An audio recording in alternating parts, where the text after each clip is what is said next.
Just a case of us thinking, yeah, you know, I reckon we could do some units down that way, let's go and build them. Of course, we're going to spend some time to look at the market to make sure that there isn't an excess of stock in the market. We're going to talk to agents. Generally, if we've lived and moved in that area, it makes it far more easy because you've got your own personal opinion about what it is.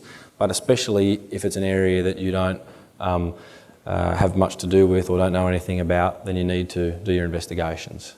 And that also applies to the other uses. If you think that it's a good site for a childcare centre, then what's the vacancy of the childcare centre that's down the road? Or is there one down the road, or is there none?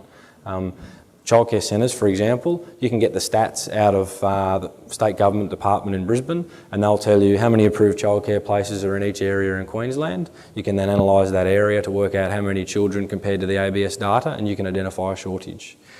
Again, takes some time, but it is all just common sense. There is nothing particularly technical about it. And generally, I think we're all aware of what figures are generally obtained from a statistical point of view. So if you think about it, you can generally start to, and sure, time in the industry, I didn't come up with all of these ideas myself. In fact, I came up with almost none of them, just copied other people. But you see other people doing them, and you start to work out your own models towards it. With taverns, obviously, anyone that reads commercial sections of paper, there's been an enormous growth in the value of pubs and taverns over the last couple of years. So unfulfilled need, is there a pub in the area? Does the area need another pub? Does it need poker machines? Does it need a venue to eat? Can you put a bar with it? All of those sorts of things are, again, examples of unfulfilled need. Office accommodation, there's a drastic shortage of office accommodation in Australia generally at the moment. The Melbourne, Sydney and Brisbane CBDs are all operating at record low vacancy rates. So the first thing a developer does when he's building an office building is consider vacancy rates. And the reason the vacancy rates are so low is because no one's built buildings for ages because they are so expensive compared to the rents you can get.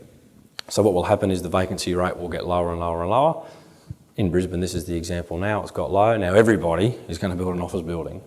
In theory, only some of them are going to be able to get them off the ground, but they're going to get them off the ground at rents that will allow them to build it. So in other words, the rent will grow to facilitate that transaction, because unless the rent is a certain level, the developer won't build it, so it won't happen, so they won't have an office to live in. Does that all make sense?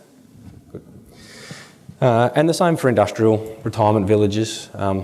Baby boomers, I think, I'm no Bernard Salt, but retirement villages, baby boomers. I think the first of the baby boomers started retiring this year or next year. Maybe someone can help me on that, but it's about now, isn't it?